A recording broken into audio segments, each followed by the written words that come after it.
Many people think of dead bodies as an off-putting subject, one nobody wants to talk about. But what if one of those dead bodies just happened to save your life? That's where the human cadaver comes in.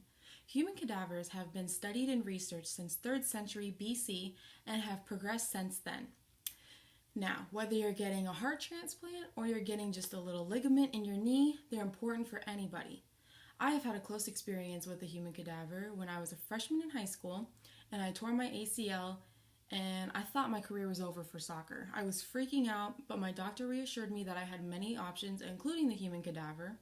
So when I went into surgery, turns out it was just very bruised and it wasn't actually torn.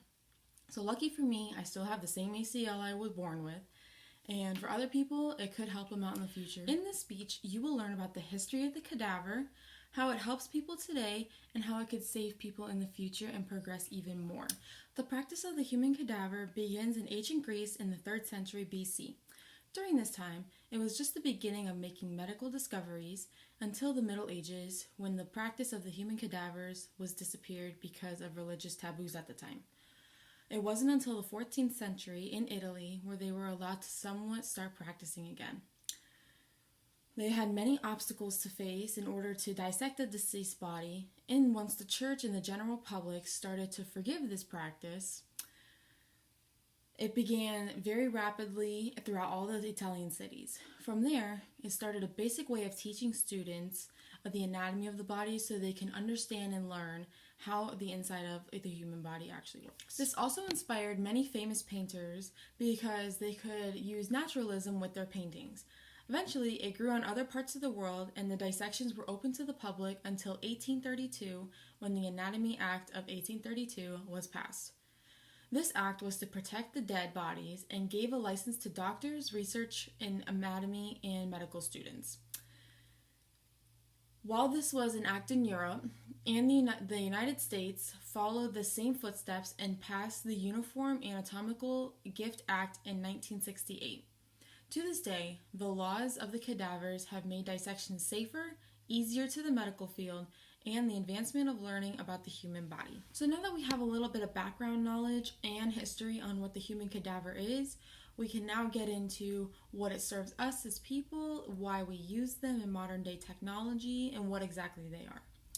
So a human cadaver is a deceased body part that is intended for scientific or medical research, or intended for dissection as well. There are several reasons why people in the medical field use cadavers. One reason is going to be to try and cure diseases and find the diseases, make medicine, without trying to use an animal or a person as a trial and risk somebody's life in the process. Another way that cadavers could help people with modern day medicine is making grafts out of muscles, ligaments, as well as using their organs to save another life. People who are organ donors often, they say on their driver's license and they consent to being an organ donor, which means that once they have passed away or something happens to them to where they are either brain dead or they're in a coma and they just can't get out of it, they are consenting to let the doctors use their organs or whatever is necessary, and they are donating it to research. So that means that the organs could either save a person's life, or it could just go towards looking up more medical research, like looking for the veins in the body, things like that.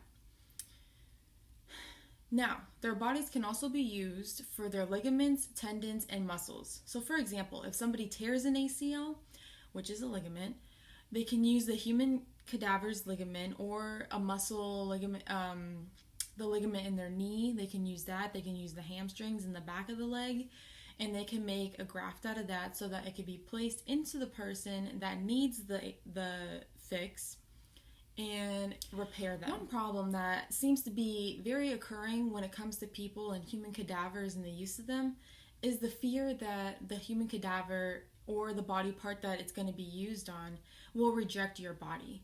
This means that the body part from the cadaver is not accepting your body and the cells and tissues around it, therefore either killing the organ that they're trying to get, the transplant, or it's going to hurt you in the end, or it's going to give you an infection in the end. This tends to be a more serious threat to people trying to get organs because if the body rejects the organs, it could have very probable consequences, like a patient dying on the operating table. So while there are many benefits to the cadaver, there is also a great risk that comes with it as well. Being in the medical field, it's very hard because it's all trial and error. Most of the times you are going to get a lot of fails before you see success.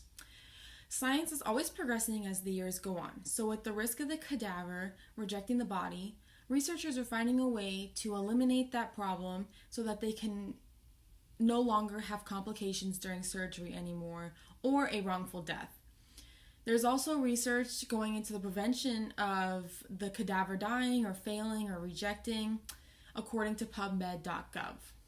Now, they state that there are certain ways that they could prevent or keep the cadaver alive longer, but that includes people getting a greater chance of infection, which ultimately is not our goal. So for now, researchers are just sticking to the freezing the cadaver and then thawing it for use when it's needed. Overall, you have now gained an understanding on how the history of the cadaver could help save us today and help us in the future with the benefits and the risks that come with it right now. Like many things in life, it's usually not going to come easy without a little bit of research and practice.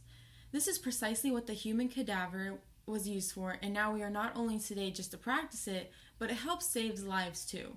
I hope you enjoyed watching. Thank you.